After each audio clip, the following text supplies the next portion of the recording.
রমজানে একটি নামাজের কথা বলবো, শত কষ্ট হলেও এই নামাজটা আপনি ছাড়বেন না, একবার হলেও এই নামাজটা আপনি পড়বেন। নবীজি এই নামাজের এত গুরুত্ব দিতেন, নবীজি বলেছেন জীবনে একবার হলেও তুমি নামাজটা পড়বে। এই হাদিসটি ইবনে মাজাহ শরীফের, তিরমিজি শরীফের এবং আবু দাউদ শরীফের 1297 নম্বর হাদিসের মধ্যে এই হাদিসটা বর্ণনা হয়েছে এই নামাজের কথা। নবীজি তার চাচা আব্বাস রাদিয়াল্লাহু তাআলা আনহুকে ডাক দিয়ে বলেন, চাচা আমি আপনাকে এমন একটি নামাজের কথা বলছি, এই নামাজটা আপনি প্রতিদিন একবার হলেও আপনি আদায় করবেন। চাচা যদি প্রতিদিন সম্ভব না হয়, অন্তত সপ্তাহে একবার হলেও আপনি নামাজটা পড়বেন। যদি সপ্তাহে সম্ভব না হয়, তাহলে আপনি মাসে অন্তত একবার এই নামাজটা আদায় করবেন। চাচা যদি মাসেও আপনার পক্ষে কষ্টকর হয়ে যায়, বছরে একবার পড়বেন। যদি বছরেও না পারেন, জীবদ্দশায় অন্তত একবার হলেও নামাজটা পড়বেন। কারণ এই নামাজটা এত পাওয়ারফুল নামাজ।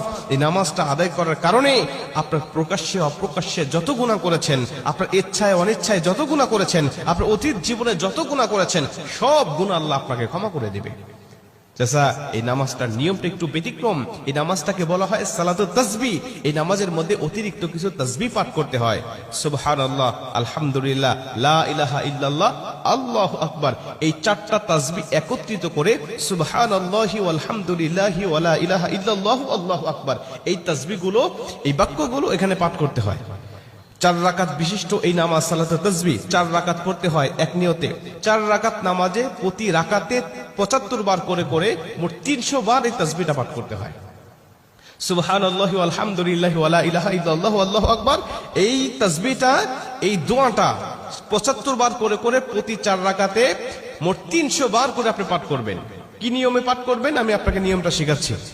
আবু দাউদ শরীফের 1297 নম্বর হাদিসের মধ্যে যে নিয়মটা এসেছে, আমি এই নিয়মটা আপনাকে শেখাচ্ছি।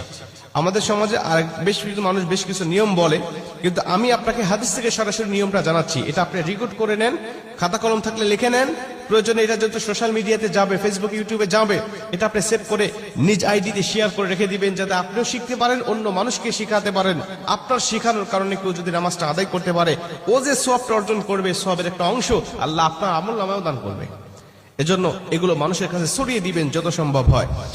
আপনি প্রথমে যখন নামাজটা শুরু করবেন, নিয়ত করবেন নফল নামাজের নিয়ত করে অন্যান্য নামাজে যেভাবে সানা পাঠ করি আপনি সেভাবে সানা পড়বেন। অন্যান্য নামাজে যেভাবে সূরা ফাতিহা পড়ি ওভাবে সূরা ফাতিহা পড়বেন। অন্যান্য নামাজে সূরা ফাতিহার পরে যেভাবে সূরা মিলান ওইভাবে সূরা মিলাবেন। সূরা মিলানোর পরে রুকুতে যাবার আগে দাঁড়ানো অবস্থায় আপনি 15 বার এই তাসবিহটা পাঠ করবেন। সুবহানাল্লাহি ওয়াল হামদুলিল্লাহি ওয়া লা ইলাহা ইল্লাল্লাহু আল্লাহু আকবার। এই তাসবিহটা পাঠ করলেন 15 বার। 15 বার পাঠ করার পর আপনি রুকুতে চলে গেলেন। রুকুতে গিয়ে রুকুর যে তাসবিহটা আছে, তাসবিহটা পাঠ করার পরে সুবহান রাব্বিল আযীম বলার পরে আপনি এই তাসবিহটা আবার পাঠ করবেন 10 বার। সুবহানাল্লাহি ওয়াল হামদুলিল্লাহি ওয়া লা ইলাহা ইল্লাল্লাহু আল্লাহু আকবার। এই 15 বার আর 10 বার 25 বার। এরপরে আপনি রুকু থেকে উঠে দাঁড়ালেন, দাঁড়ানোর অবস্থায় আপনি আবারও 10 বার পাঠ করবেন। তাহলে হলো 10 আর 25 35 বার। এরপরে আপনি রুকুতে চলে যাবেন। রুকুতে গিয়ে রুকুর তাসবিহটা পাঠ করার পরে আবারও পড়বেন 10 বার। এই হলো 35 আর 10 45 বার। এরপরে আপনি রুকু থেকে আবার উঠে বসে পড়লেন।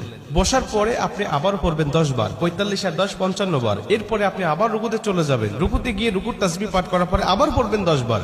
এই হলো 10 আর 55 65 বার। এরপরে রুকু থেকে যখন উঠবেন, উঠে প্রথম রাকাতে আপনাকে দাঁড়াতে হবে। না দাঁড়িয়েই আপনি বসা অবস্থায় আবার 10 বার পাঠ করবেন। এই হলো 65 আর 10 75 বার।